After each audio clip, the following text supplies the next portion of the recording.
What is next for LA Knight? Yeah. SmackDown is live from Minneapolis, Minnesota tonight, and for my preview this week, I'm going to take a look at LA Knight and where does he go from here now that he has lost the United States Championship to Shinsuke Nakamura. Now, for me, there's a couple of options for LA Knight, but it all depends on one thing, and it is how people behind the scenes see LA Knight now going forward, which sounds obvious, but what I mean by that is we rewind a year, maybe a year and a half ago, I think it was, and LA Knight is one of the biggest things in the WWE. Crown Jewel took on Roman Reigns for the WWE Undisputed Universal Championship, or whatever it was called at that time, and he was a big deal. He was probably the most over person on the roster at the time, and it was kind of the starting point in a sense for the progression that has occurred over the last couple of months. Now, obviously, the where he's kind of fit in the company has slid down a little bit in a sense. Obviously, became United States champion off the back of beating Logan Paul, but then didn't really do much with it.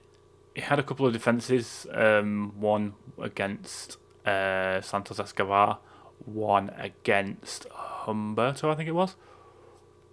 So there was a few bits here and there where he was taking on people and beating them and kind of walking out with the United States Championship. So there was a bit there happening. It was kind of a bit of progression. And then it's kind of ground to this halt quite abruptly with the loss to Nakamura. Now, I'm not against giving the belt to Nakamura. I know they have a big show with Noah coming up. Nakamura is scheduled to be on that, so having him as a United States champion makes sense. It's good business. But you're leaving one person behind here, and it is LA Knight. What do you do next with him? Now, it all depends on a lot of factors, but for me, the main factor is the fans, and if he is still portrayed as the self-proclaimed megastar that he claims to be. Now, again, everything varies in these sort of situations, and I personally do like LA Knight. I think he is phenomenal on the microphone, and in the ring he is top draw, and I think he is ready for a push. But it's if everyone else thinks the same thing.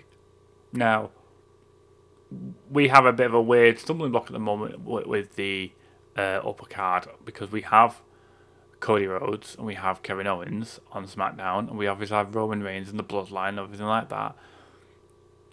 So where does LA Knight fit? Because for me, he doesn't really fit anywhere at this moment in time. Maybe if you have KO lose, you could have him kind of get in his face, because there's kind of no nonsense attitude about LA Knight, and it can kind of work. But Kevin Owens is in a good spot right now because he's a justified heel, because he's the person that's been tagged in the Bloodline all this time as a good guy, and then once Roman's come back and has been seen as a good guy in a sense, it's driven Kevin Owens to destruction in a sense. Now, obviously, you also have the return of Randy Orton, which could probably get him into that situation, but then you've still got LA Knight and no person to really fight with. Maybe he could get involved against the Bloodline, but you're kind of adding him in to just kind of get him in there, and it's not really the point. He needs a decent storyline, and it needs something to be intriguing, I think, and he needs to get his teeth into something. I think he would be a very good champion. I think he was a good champion with the US title for what he was given. It's kind of where you go next. Now, obviously, some of the feuds he was having were with the likes of Andrade, Kamala Hayes. You could probably say that they step up a little bit as well, and you kind of have this upper mid card kind of in between the main event and the secondary title. So you're kind of fleshing out the roster, but there's only so much you can show on TV. So you kind of need to give him something. decent to do. For me, I think he is ready to go to that next point and kind of go towards the WWE title. Maybe you have him as part of this seemingly slow burn heel turn of Cody Rhodes. Maybe he could be a catalyst to that, because quite undoubtedly I would say that LA Knight is a more popular character than Cody Rhodes is, which might sound controversial, but I do think he is. But it's, where does LA Knight go from here? And I'm genuinely not sure where all happens next. Maybe it is just a factor of we get through these events with Noah and Japan, and the events in Japan, and you kind of give the belt back to LA Knight and you carry on. But then it seems about like a waste of time for that gap. You may well just have them feuding and then just have LA Knight kind of show up.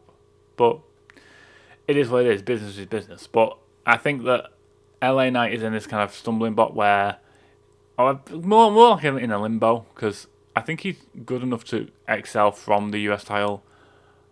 Do I think he's ready for the main title? I don't think so. Not quite yet.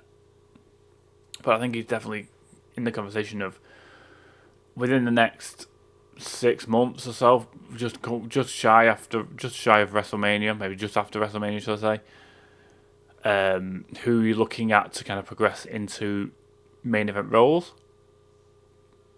I'd say LA Knight's definitely up there. But what do you guys think? Let me know what you think, guys.